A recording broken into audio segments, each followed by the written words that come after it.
Yes, good morning, Bacho.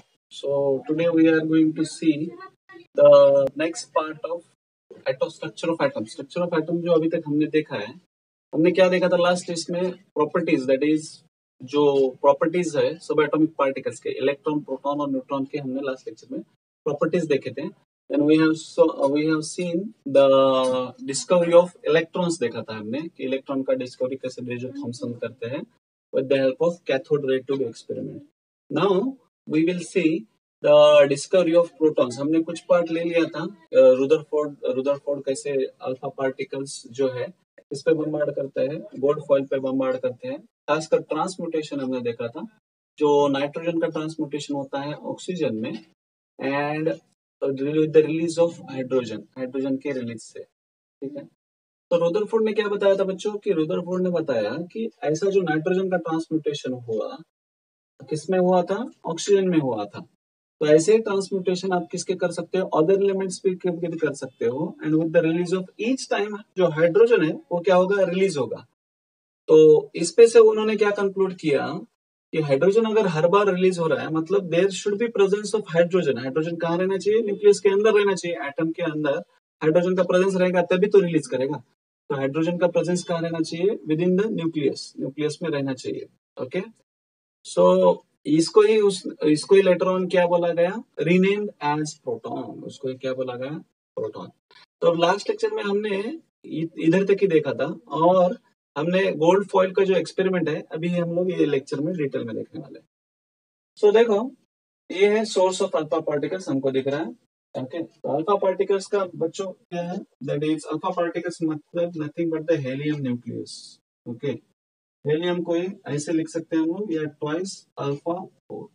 तो वहां पे क्या है, +2 चार्ज है, चार्ज इज +2 एंड मास क्या है उसका, मास इज 4. ठीक है, mass is 4 unit and charge is 2. तो वो हम किस पे बम्बार्ड कर रहे हैं, that is through lead plate. ये किस पे जा रहा है, हियर इफ यू सी, ये गोल्ड फॉइल है. यहाँ पे अगर हम लोग देखेंगे गोल्ड फॉइल पे जा रहा है एंड देन फोटोग्राफिक प्लेट पे हमको क्या मिल रहा है, scintillations. Okay. So what is mean by scintillations, ये जो वर्ड है सेंटिलेशन मतलब क्या है, जब भी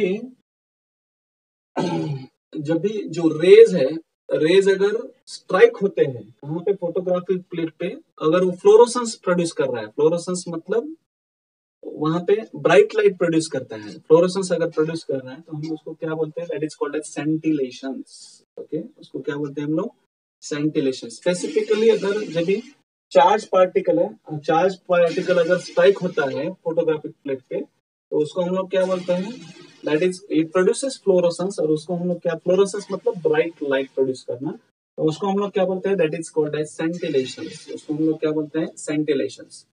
ठीक है. तो यहाँ पे एक्सपेरिमेंट अगर आप देखते हो तो lead alpha particles through lead plate these are bombarded on gold plate. तो यहाँ पे आपको सेंटिलेशंस क्या मिल रहे हैं, हर जगह, हर जो मतलब हर डायरेक्शन में आपको मिल रहा है. ओके, सेंटिलेशंस. तो ये एक्सपेरिमेंट में कंक्लूजन, ये एक्सपेरिमेंट में हमको क्या मिला था, जब भी आप अल्फा पार्टिकल्स गोल्ड फॉइल पे क्या करते हो, स्ट्राइक करते हो, तभी क्या होता है, मोस्ट ऑफ द जो अल्फा पार्टिकल्स है वो सीधे पास हो रहे हैं, सीधे पास हो रहे हैं. मतलब उसको कोई रेजिस्टेंस नहीं है. गोल्ड जो न्यूक्लियस है, गोल्ड से कोई भी रेजिस्टेंस नहीं है. मतलब तो उसने क्या कंक्लूड किया कि एटम में क्या है, एटम में बहुत जो बड़ा स्पेस है वो क्या है, एम्प्टी है. बहुत जो बड़ा स्पेस है वो एम्प्टी है. और बहुत छोटा जो स्पेस है वो किसने ऑक्युपाई किया है, ये पॉजिटिवली चार्ज पार्टिकल ने ऑक्युपाई किया है. उसने उसको कंक्लूड किया कि वो क्या होता है, न्यूक्लियस होता है. तो न्यूक्लियस क्या करता है, इसमें न्यूक्लियस में क्या है, मास कॉन्सेंट्रेटेड है और न्यूक्लियस पे चार्ज कौन सा है, पॉजिटिव चार्ज. ओके. तो यहाँ पे हमको उसको जो यहाँ पे जो डिफ्लेक्शन मिले कि कुछ पार्टिकल्स क्या हुए, एक्यूट एंगल से वो क्या हो गया, एक्यूट एंगल मतलब 90 से कम और एब्ट्यूस एंगल मतलब 90 से ज्यादा. तो कुछ जो डिफ्लेक्शन है उसको मिले 90 से कम एंगल के और कुछ जो डिफ्लेक्शन है उसको मिले 90 से ज्यादा. और मतलब 12,000 में एक एक जो पार्टिकल है वो क्या हुआ, रिबाउंड हुआ. रिबाउंड मतलब वापिस आना. आप अगर बॉल क्या करते हो, अगर वो दीवार पे मारते हो तो क्या होता है, वापिस आता है. उसको हम लोग क्या बोलते हैं, रिबाउंड. तो यहाँ पे क्या हुआ, यहाँ पे कुछ ही पार्टिकल्स जो मतलब 12 आउट ऑफ 12,000 एक जो पार्टिकल है वो रिबाउंड होता था और कुछ जो पार्टिकल एक्यूट एंगल से, कुछ जो पार्टिकल एक्यूट एंगल से डिफ्लेक्ट होते थे, कुछ एब्ट्यूस एंगल से। तो इसने कंक्लूड क्या किया उस पे से कि जो पार्टिकल्स जो डिफ्लेक्ट हो रहे हैं, मतलब कुछ ही डिफ्लेक्ट हो रहे हैं, ऐसा नहीं है कि बहुत ज्यादा डिफ्लेक्शन मिला है, बहुत कम पार्टिकल्स का डिफ्लेक्शन मिला है।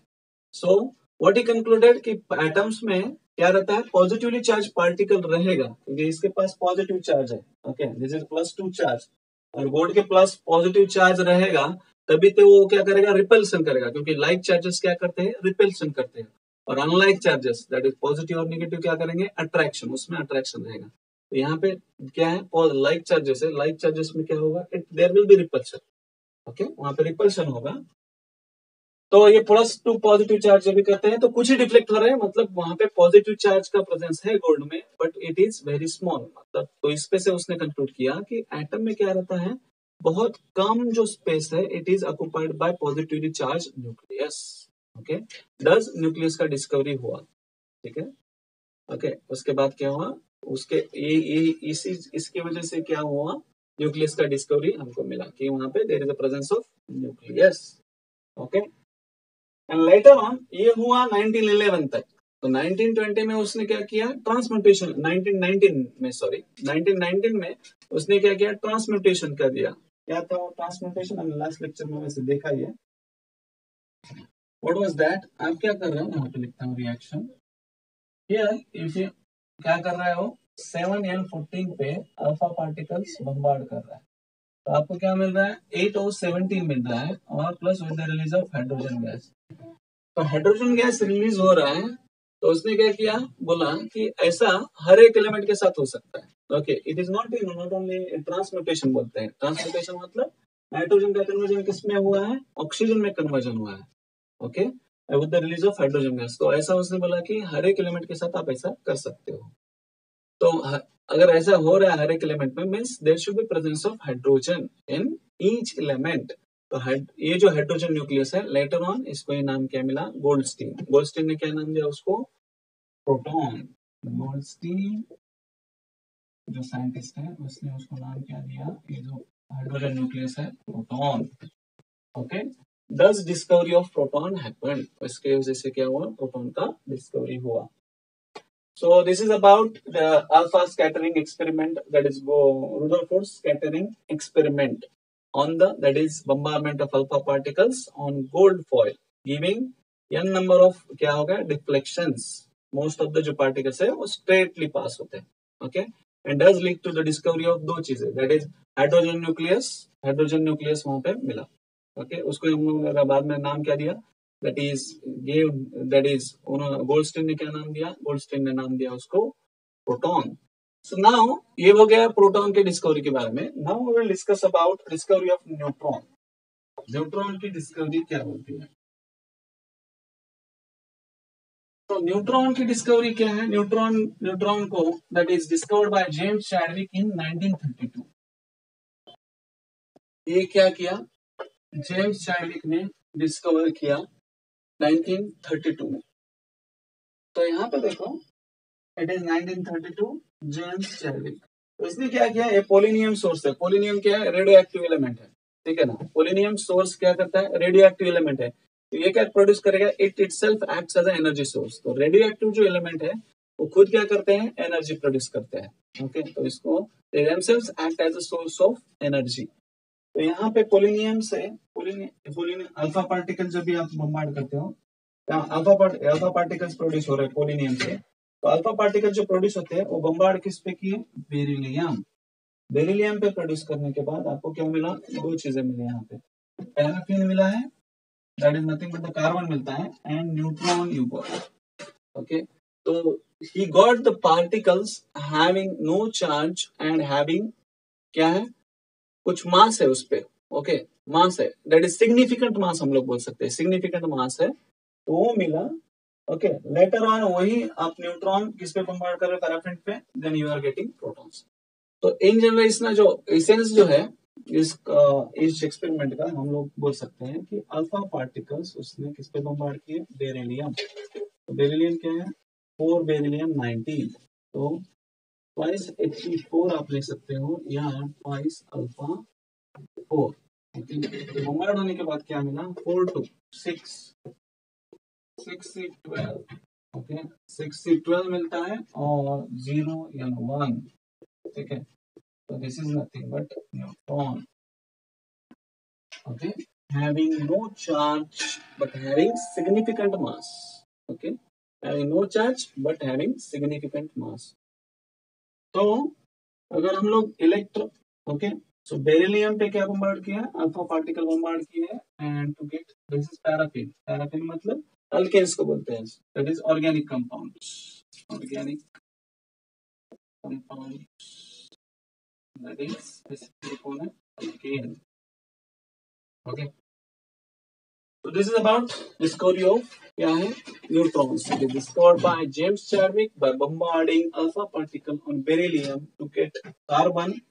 Carbon मिल रहा है आपको, and with the release of that is charge, that is particle having no charge and having significant mass. तो देखो बच्चों, प्रोटॉन और जो न्यूट्रॉन है दे हैव सिग्निफिकेंट मास। हमने देखा कि उसका क्या है, 1 एटॉमिक मास यूनिट है दोनों का, that is 1 atomic mass unit, that is proton का और न्यूट्रॉन का। बट अब अगर इसका कंपैरिजन आप इलेक्ट्रॉन के साथ करते हो तो इलेक्ट्रॉन का क्या है, 0 0 एमयू, ठीक है ना।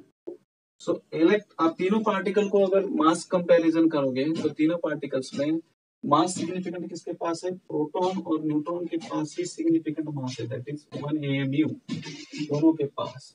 सो दिस दो particles are heavier than electrons, electrons के से ज्यादा हेवियर है ये particles, okay. So it is about, proton is 1837 times heavier than electrons, electrons से कितना heavier है, ठीक है, 1837 times heavier than electron, okay. So this is about their masses, okay, masses को हमने comparison किया, okay, and this is about discovery of neutrons. Now we will see इसके बाद उन्होंने क्या डिस्कवर किया कि एटॉमिक नंबर क्या होता है, देन एटॉमिक मास नंबर क्या होता है।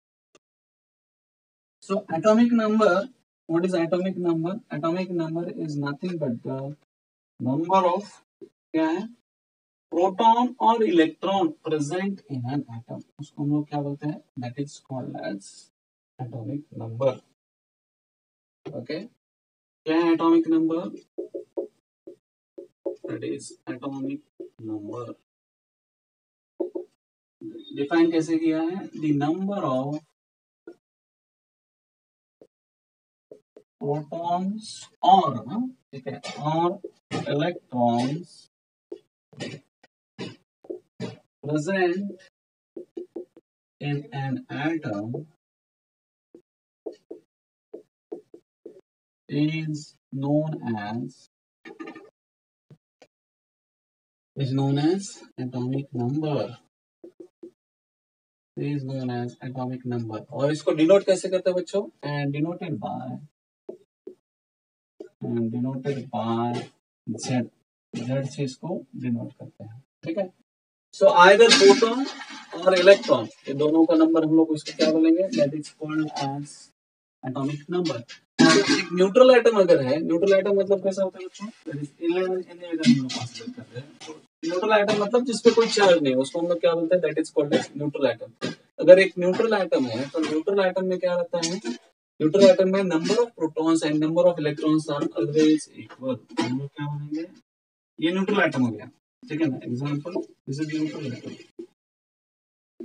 न्यूट्रल एटम, ओके, न्यूट्रल मतलब having no charge, this is not neutral, Na plus है, Mg प्लस 2 है, so this is not neutral atom, again 12 Mg, it is neutral, क्या बोलेंगे हम लोग, Mg atom,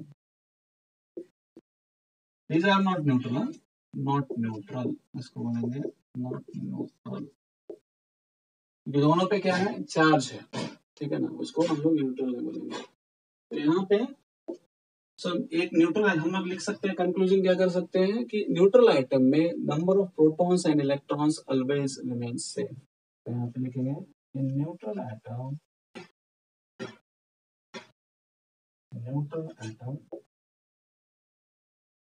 the number of protons and electrons are always equal।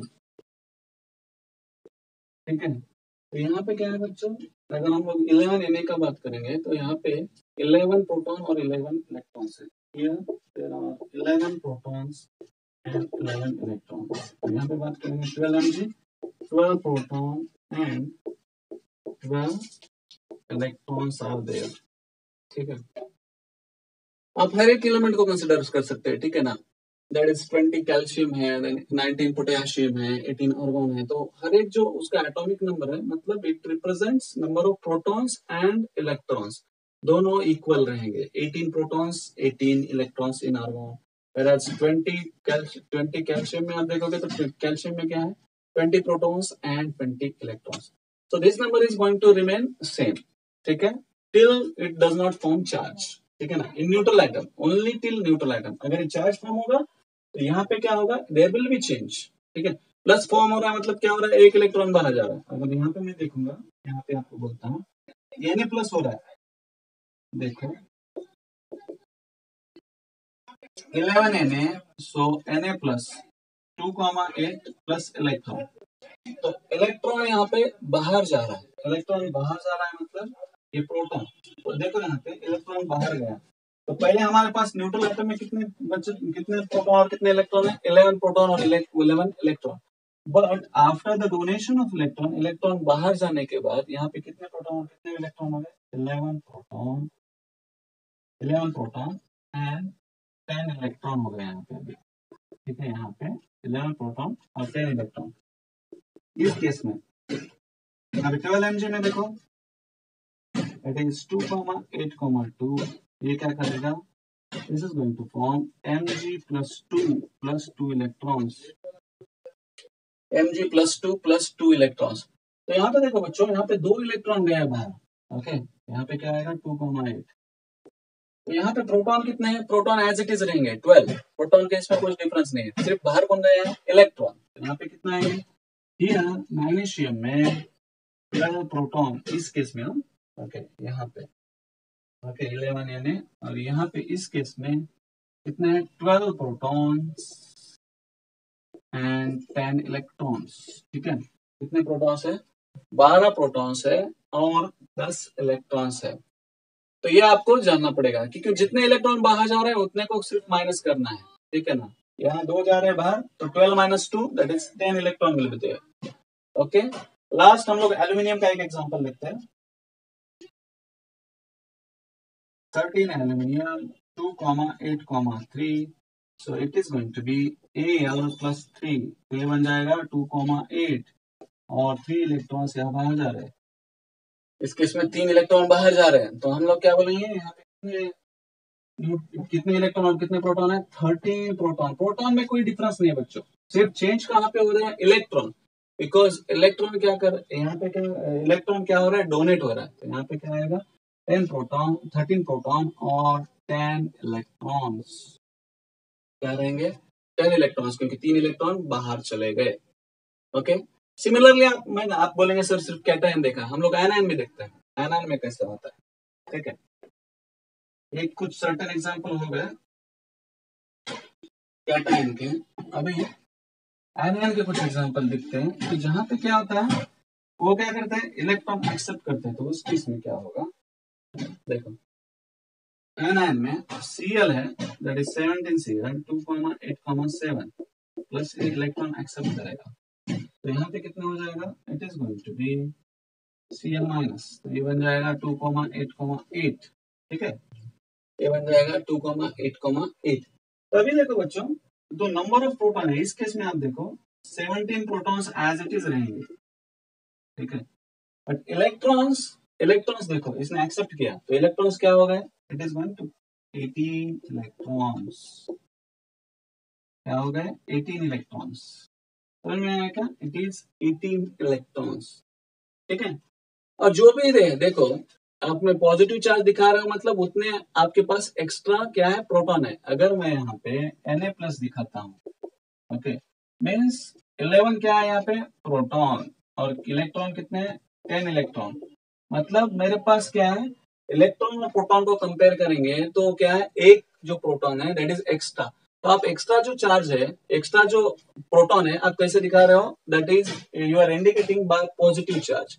वैसे ही आप इधर क्या दिखा रहे हो, जो यहाँ पे अगर हम लोग देखें 17 प्रोटॉन्स है और 18 इलेक्ट्रॉन्स है, तो एक इलेक्ट्रॉन एक्स्ट्रा है प्रोटॉन के कंपैरिजन में।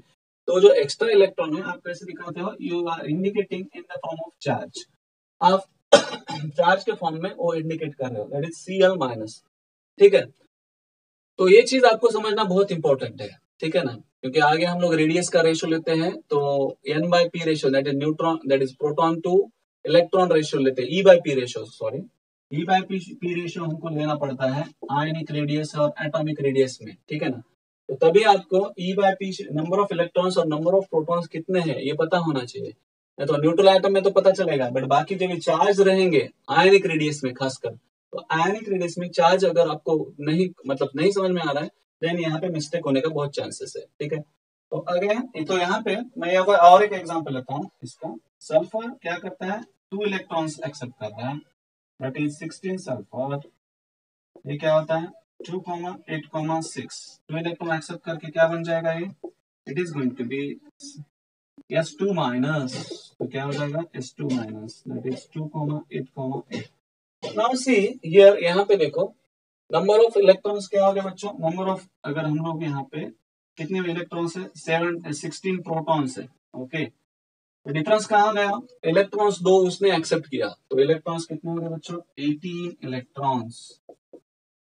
और आप अगर ये दोनों को कंपेयर करेंगे, प्रोटॉन और इलेक्ट्रॉन को, तो किसके पास ज्यादा क्या है बच्चों, 2 इलेक्ट्रॉन्स आर एक्स्ट्रा, तो 2 इलेक्ट्रॉन एक्स्ट्रा कहाँ कैसे इंडिकेट कर रहे हो, you are indicating in the form of charge, यहाँ पे 2 माइनस आया, ओके। तो सेम वे हम लोग mg का एग्जांपल लिख सकते हैं, mg+2, तो इसके पास देखो कितने हैं, 10 इलेक्ट्रॉन है और 12 प्रोटॉन है, ठीक है।